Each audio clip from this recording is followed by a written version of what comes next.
everyone, welcome back to a Vintage Vanity, and in this edition of So Vintage we are going to be sewing a circle skirt.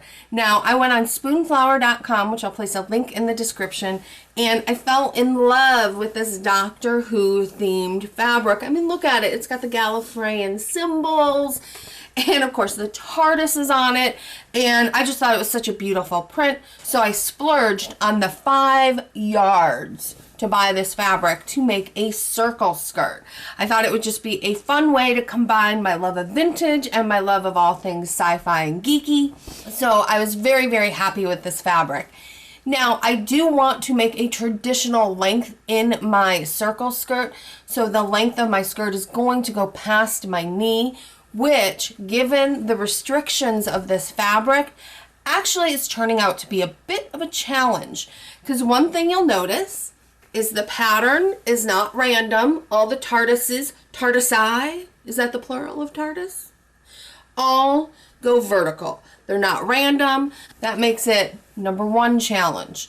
Number 2 challenge is that the length of this fabric, I wasn't real clear when I bought it, and quite frankly, I don't think I paid much attention. I was just like, I love it, I want it, bye. It is 45-inch fabric, but if you can see here, it has about a 2-inch seam allowance. So you're losing actually 4 inches of pattern. So this is actually 41-inch pattern, which, given the length that I want to make the skirt and given my waist size, makes it difficult to do a circle skirt, not to mention the fact that patterns all going in the same direction. Because traditionally, if you have a pattern that's all going in the same direction and you want to keep it going in the same direction, all going down vertically, you would have to do an 8-panel circle skirt. This isn't wide enough for me to do an 8-panel circle skirt given my dimensions. What we are going to do is we're going to do a 4-panel circle skirt, doing more of a bit of a diagonal on the fabric. We could do a 2-panel circle skirt if we wanted all the TARDISes to be going sideways, which I don't really want to do that. I want to do them more, maybe say on an angle like so. I think would look actually a little bit better than going sideways. So we're gonna do 4-panel circle skirt. So we don't have a pattern, no. We are doing this all based off of lots of internet Googling and searching and calculators and all of that. Because this is super expensive fabric and I really didn't want to make a mistake on my sizing, what I did is I made my own pattern using tracing paper. Again, you can use anything that you have handy, newspaper, anything that you have that's easy to get a hold of. The bigger the sheets, the easier it is, because you will have to attach some of it together. So this is just one of the 4 panels. I'm going to walk you through how to actually create your own pattern. You can definitely do it straight onto the fabric, but what's great about doing it onto the pattern is, number 1, you don't have to do the calculations every time you decide to do a circle skirt. You have the pattern, and because it's expensive fabric, I can double check that my calculations are correct before I start cutting out my very expensive fabric. And it helps me to visualize as well when I'm laying it down. So let's get mathing. To create your pattern, you need to determine your 2 radiuses. The first one is going to be your waist. So what you want to do is you want to take your measuring tape and measure your waist. Measure your waist with only your undergarments on, and measure it right up to the skin. Now that you have your waist measurement, you're going to add 2 to that. That will give you your radius for your waist.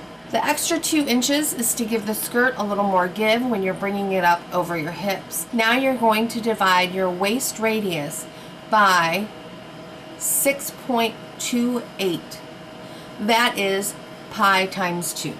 That will give you your radius for each of the 4 panels you'll be making. My waist radius is 6.4 inches. Now to determine the length of your skirt is easy enough. Just take your measuring tape once again and measure from your waist to where you'd like the skirt to end. I'm going to go with 23 inches because I'm a little bit shorter, but that will bring it right underneath my knee.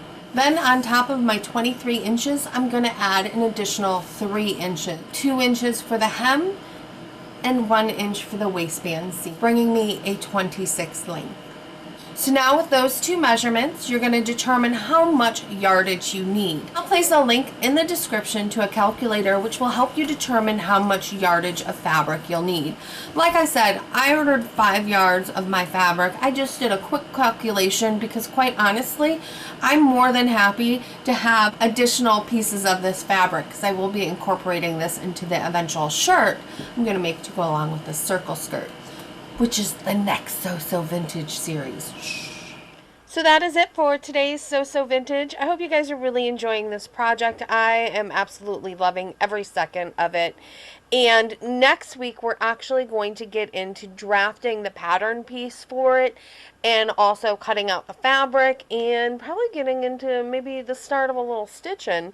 So again, as always, if you want even more of this face, go ahead and check out any of my other videos. And as well, if you are new to a vintage vanity in the So Vintage series, well, welcome. We are happy to have you here. And if you don't want to miss anything going on, you can go ahead and click that subscribe button. Completely free. We'll let you know when new videos have been posted. And finally, go ahead and give this a like, a thumbs up, letting me know that you're happy about this new series as well. And as always, let's chat in the comments section below. What do you think about the fabric choice? Yeah, I'm so excited about that. I hope you guys have a great day, and I will see you on Tuesday. Bye.